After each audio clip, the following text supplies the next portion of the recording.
something in the sinkhole under my house. Witness statements from Mohammed Alan Malik regarding a sinkhole found during his renovation. Or in the reading room, yes. To his basement between June 25th to July 19th, 2021. Statement provided to the Toronto Police Department on July 21st, 2021. Statement. My wife Justine and I moved into the house on George Street about 4 years ago. We knew going in that it would be a bit of a fixer-upper.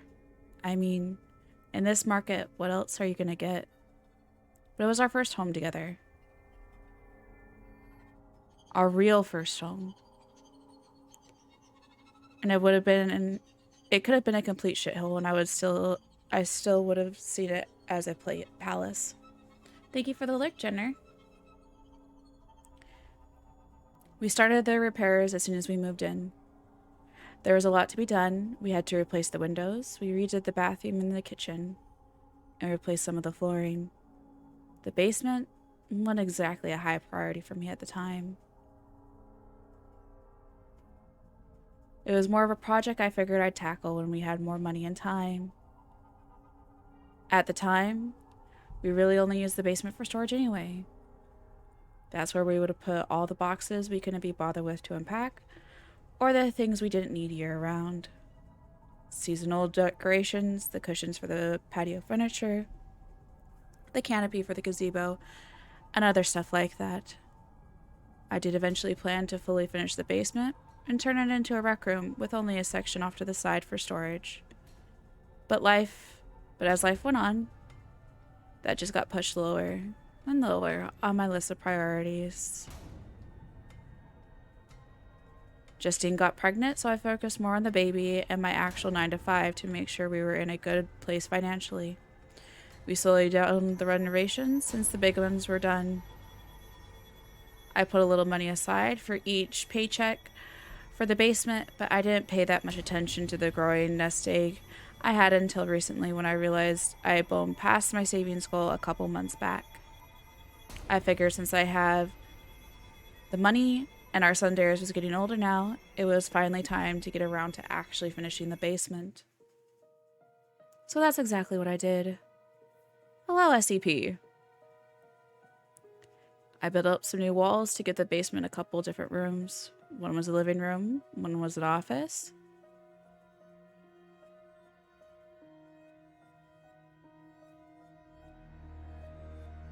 And one was meant to be a nice playroom for Darius.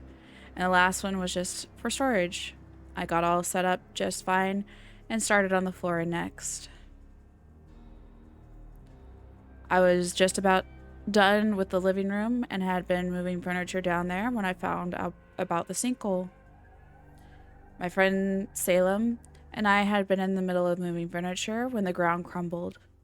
We set one couch down in the center of the room and turned away for just about 2 seconds. When we turned back, the couch was breaking through the wooden floor and I had stalled and sinking into the ground. I remember Salim and I both froze and stared at it before figuring out what was going on. Then we kept our distance before running upstairs to get my family out and call the fire department. We got lucky.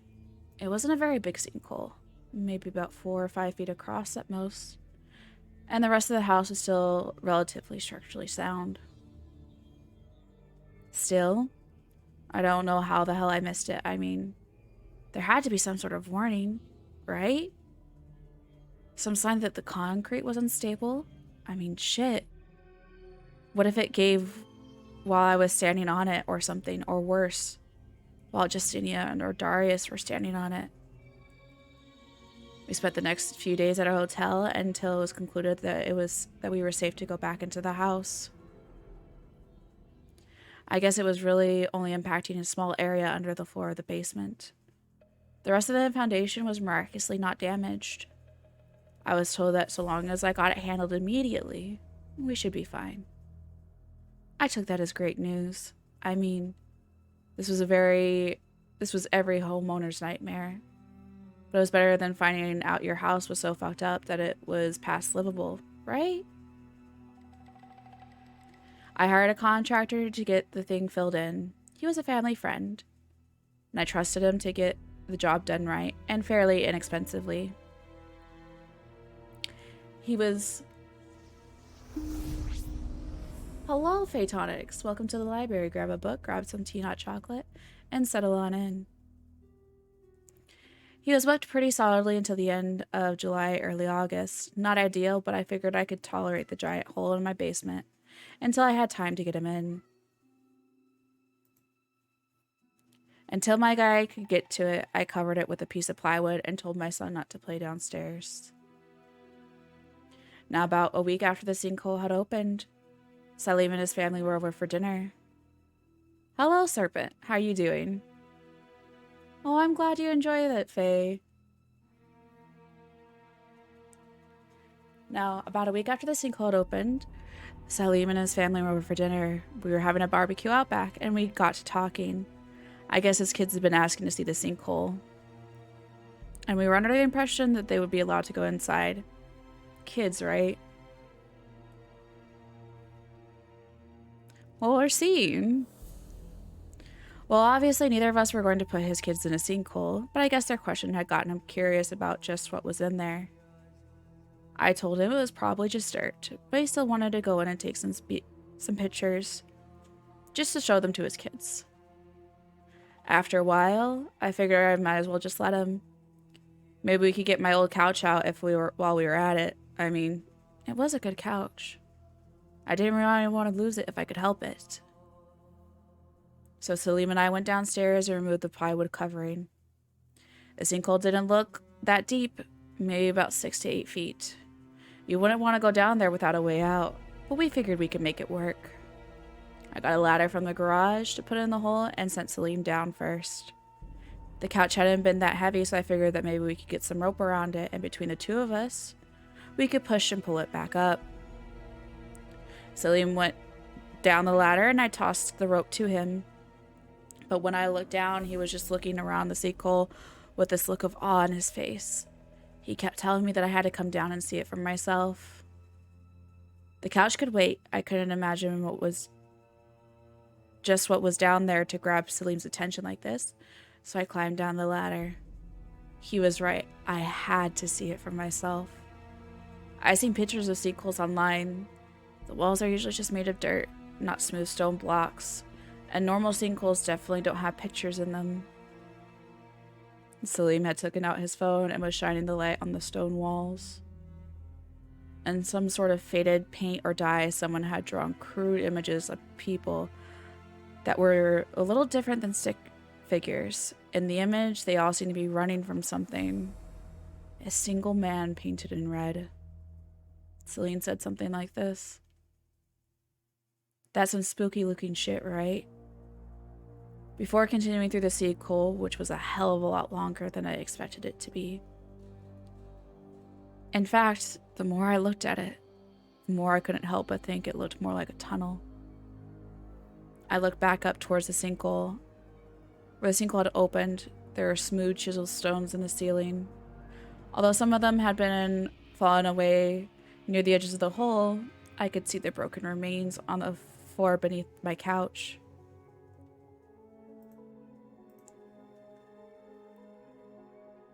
Once again, I'm just taking a drink.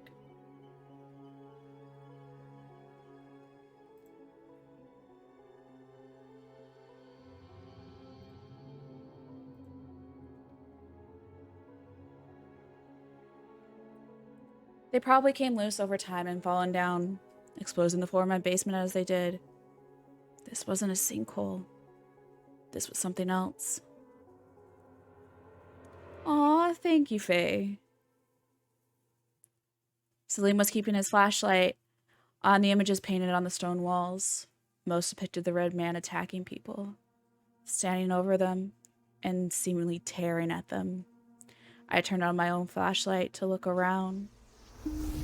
Hot Tick, thank you so much for the follow. Grab a book, grab some tea, nut chocolate, and settle on in.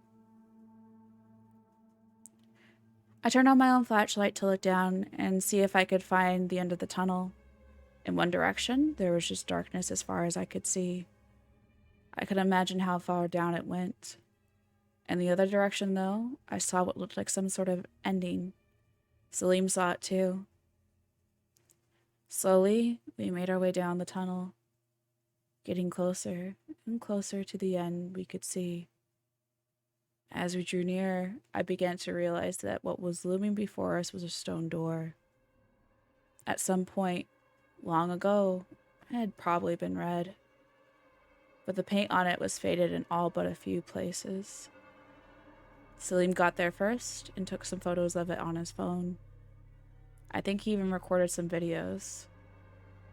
Hello, Dork. How are you? While he was doing that, I tried to open the door. It was too heavy to budge on my own. And even when Salim helping, we didn't get it to move.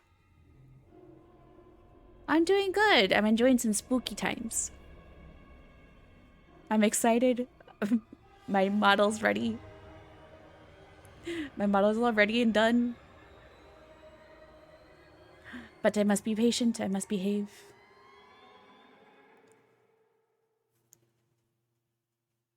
It was just too heavy. I'm not sure how anyone could have opened it. We took a few pictures before heading back. Salim wanted to explore the other side of the tunnel, so we followed it for a bit. I know, I behave. What? Although not very far. We only walked about 6 or 7 minutes before we found a section where the tunnel had collapsed in on itself. And I convinced him it probably wasn't the best idea to stick around after that. I climbed the ladder back into my basement and covered the hole with plywood again. When we got back upstairs, neither of us could stop talking about what we had seen. Salim's kids were obviously thrilled by the whole thing, but honestly, I couldn't help but feel a little bit uneasy about it. That whole place just seemed so impossible.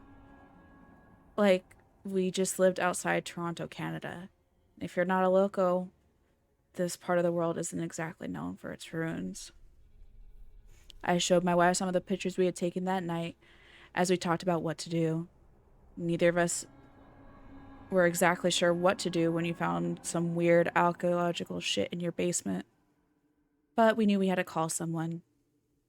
Eventually, we sent an email to a guy from the University of Toronto by the name Dr. Donald Richards.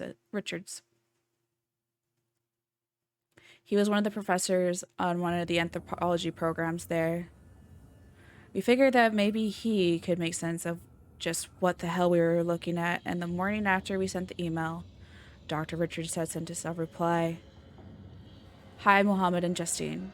Thank you for reaching out with us. You certainly found something interesting. Just from the images you provided, I am unable to immediately determine just who left these ruins behind, or for what purpose. I would love the opportunity to take a closer look if that's possible. My schedule is fairly booked until this weekend, but perhaps I could see this tunnel for myself on either the coming Saturday or Sunday.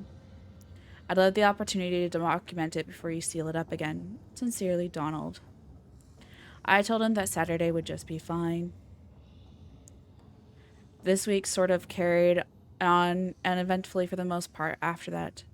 I told Salim what was going on, obviously. I figured he'd want to be there when Dr. Richards took a look at the place.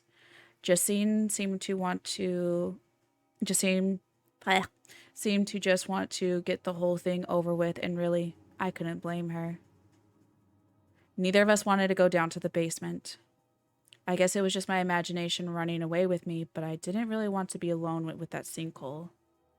Maybe this sounds silly, but I kept imagining some of those stones in the ceiling falling away, leaving weak spots in the basement floor for more holes to open if I stepped on them at just the right time.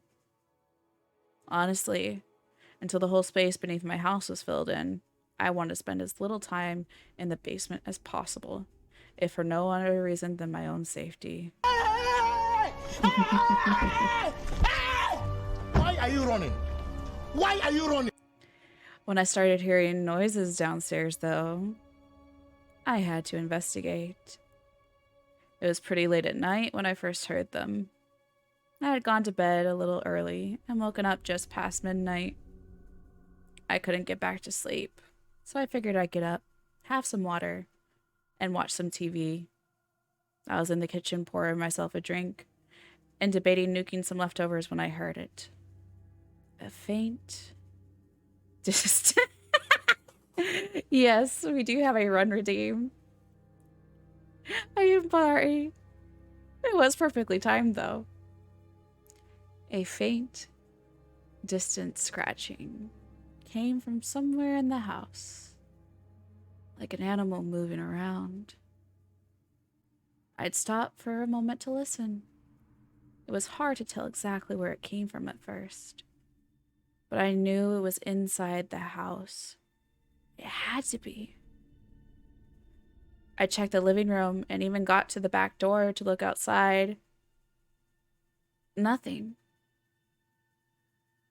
The sound was the strongest inside the kitchen, near the basement door. I was so invested and I didn't expect it. I think that was Zero's plan. I started thinking about the sinkhole and opened the door to listen. I could hear the scratching even louder. It was definitely coming from downstairs.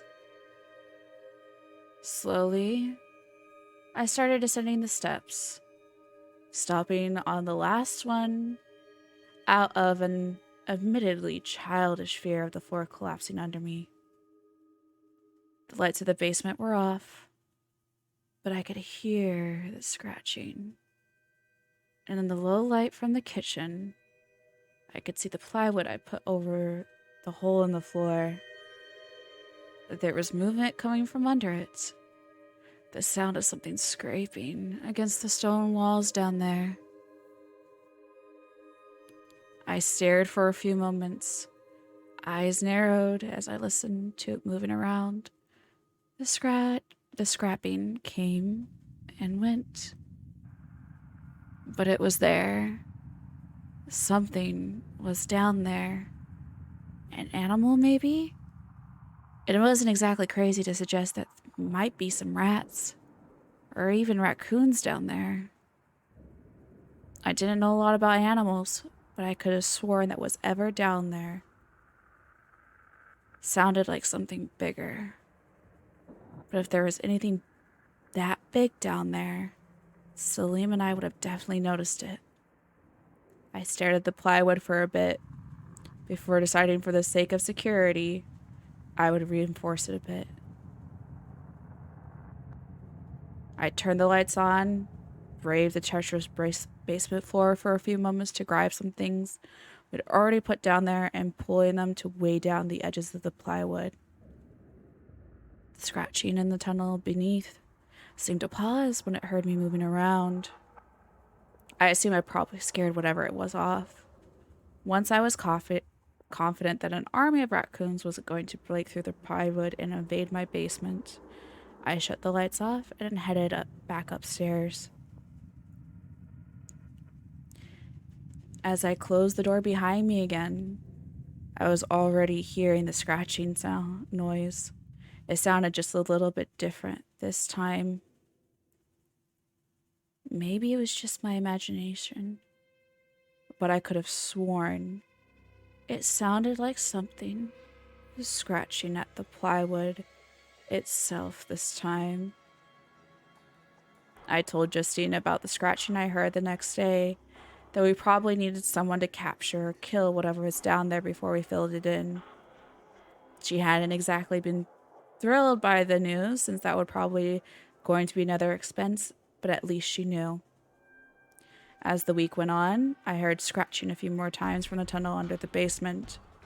Sometimes, I even heard it during the day, but neither of us thought about it too hard. Saturday eventually rolled around, and with it came Dr. Richards. He was somewhat between 50 and 60, with horn-rimmed glasses, short graying hair, and a stony expression.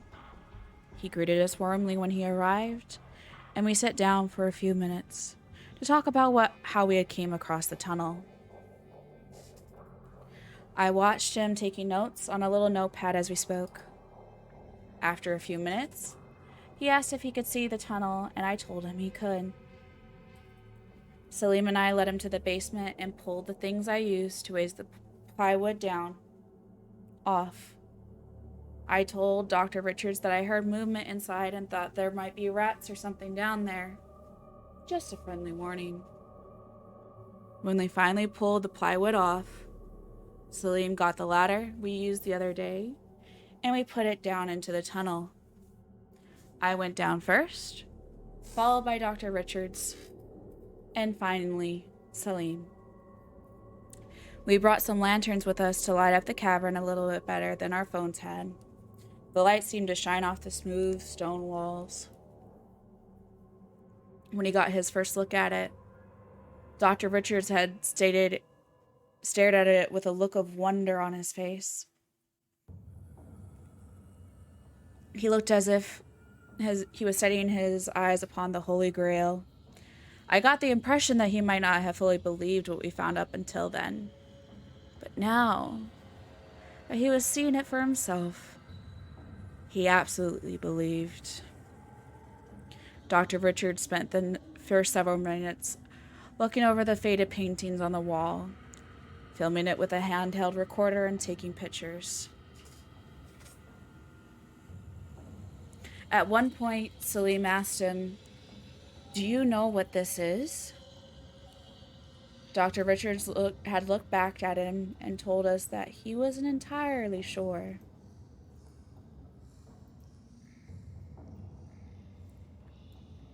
According to him, the stonework on the walls were somewhat consistent with the stonework done by some other culture they found ruins of. I am going to butcher this, I am sorry. Pyra Haydn, I think he called it. Although the faded drawings seemed inconsistent with what he had seen in other ruins. He said some other things, but I don't remember much about those.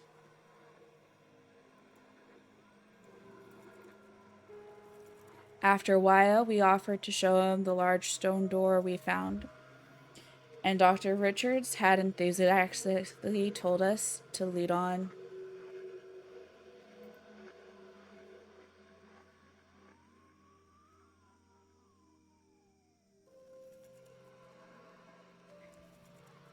Salim had taken one of the lanterns and headed down the tunnel towards where we found the door. I expected it to be right there, waiting for us and immovable as ever. We hadn't brought anything to try and open the door. While Salim had seemed to want to know what was on the other side, I personally could have cared less. I figured that if Dr. Richards wanted to know so bad, he could open it himself. I sort of imagined him and his people would eventually dig up some way to access the tunnel without going through the hole in my basement, and I could fill it in without affecting his work. This time, though, when we reached the door, we found it open. Not thrown open wide. Only one of the stone doors had been moved and pushed to the side, just enough for something or someone to slip through it. But it hadn't been like that when we left it. And as Dr. Richards enthused over the stonework, Salim and I could only stare uneasily. We both knew something was very, very wrong. I mentioned to Dr. Richards that the door had been closed when we last been down there. Although he didn't seem bothered by it, honestly, I don't think he believed us, or thought we were just trying to screw with him. I watched as he grabbed the door and started to push it. Jin, thank you for the sub with the Prime. Hi. Nudging it open a little more. He got it to budge more than Salim and I had, and with a little bit of effort, he got one of the doors open wide enough for all three of us to walk through. He went in first, and after a moment, Salim followed him, I hum back. Well, enjoy your lurk, love. I hadn't cared what was in there before, and now I wasn't so sure I wanted to know. But they were already in there, and it didn't take that long for curiosity to get to me. I held up one of the lanterns, and I followed Dr. Richards and Salim inside. I'm not really sure what I was expecting, but I sure as hell wasn't expecting a tomb. Unlike the tunnel outside, the area didn't seem as though it quite the same attention put into its construction. If anything, it looked more of what I expected to find down here. A stone cave with jutting stalagmites and stalactites, and what looked to be a dozen chambers splitting off from the entrance. My shoes kicked against the scattered bones as soon as I stepped inside. Looking down, I could see that the floor was absolutely covered in them. Some of them were probably just animal bones. Some of them. But a lot of them very clearly weren't. I could see a broken human skull just a few feet away from me. And up ahead, by where Salim was standing, I could see a mostly complete human skeleton. These bodies had to be ancient. The bones were little more than just dust, but that didn't unsettle me any less. It wasn't just the skeletons of the dead either. Looking up along the walls, I could see the other bodies. I'm sure they once had been human, although their skin was dried out until it barely resembled skin. Their faces were still clearly visible, and I could even make out the individual features on most of them. Between the sunken, empty eyes and jutting teeth, some of them still had lips and noses. Some had faces that were just little more than just skulls. But the one thing they all had in common, all of them looked like they had been screaming. One of the mummified bodies was huddled in a corner, hands over its face. Another propped against the wall, mouth open impossibly wide. You could still see the eyelids squeezed shut as they screamed. I looked ahead at Salim. The color had completely drained from his face. I could see him staring at one of the mummified bodies, looking as though he was ready to vomit. Fascinating, I could hear Dr. Richards saying. That was one word for it. As before, he filmed and documented everything, looking like a kid in a candy shop.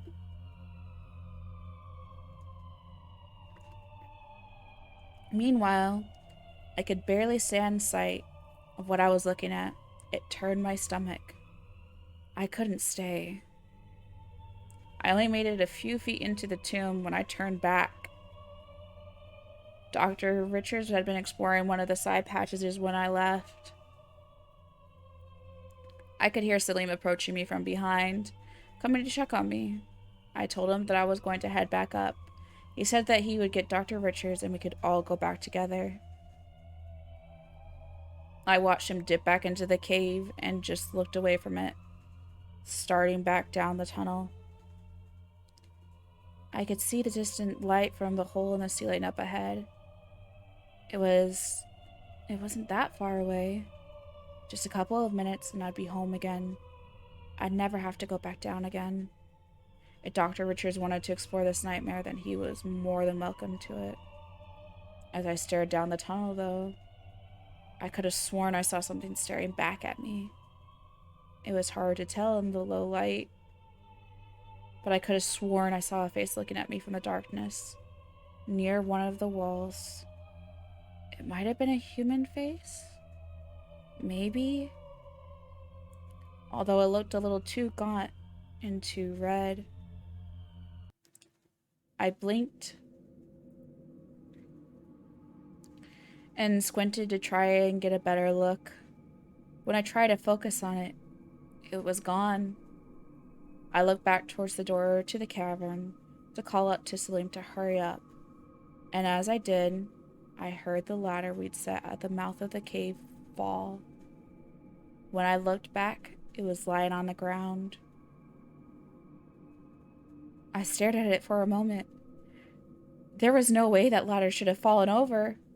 It hadn't had the room to fall over. Almost on cue, Selim and Dr. Richards emerged from the cave. They both saw what I saw, the ladder lying on the ground. Lantern in hand, I headed over towards it. Selim and I took a minute to get it back up, and I climbed out first. Looking around my basement, I didn't immediately see anything out of place. I wondered for a moment if something had just run up the ladder and knocked it over. I mean, there had been something living down there, right? I stopped to help Selim and Dr. Richards out behind me, but when we went upstairs again, and as we stepped into my kitchen, that's where I saw the blood. I remember the way my heart began to race into my chest as my blood ran cold. Dark red blood stained the white tile floor. I remember calling out to Justine, then calling out for Darius. No answer. Selim was calling for his own wife. He called for his kids. I'd never seen such a look of dread in his eyes. Behind us, Dr. Richard was dead silent, a look of horror mounting on his face. The three of us tore through our house. It didn't take us long to find the bodies. Most of them were in the hall, leading to the front door. Justine, Darius, Selim's wife, his children. Oh God, the blood, the state of their bodies. I can't get it out of my head. And the look on their faces. I'll never forget the look on their faces. All of them had the same one. A silent, eternal scream of terror. The last thing they felt as their killer had come for them. Beyond the bodies, the front door hung open. We could see the bloody footprints leading outside. But whatever went after that, I don't know. The only thing I know for certain that whatever was trapped down there, in those caverns, it wasn't supposed to get out. Hello, my dear apprentices. Remember to like and subscribe, and also feel free to explore the library some more. I don't know what you'll find, but I'm sure it'll be fun.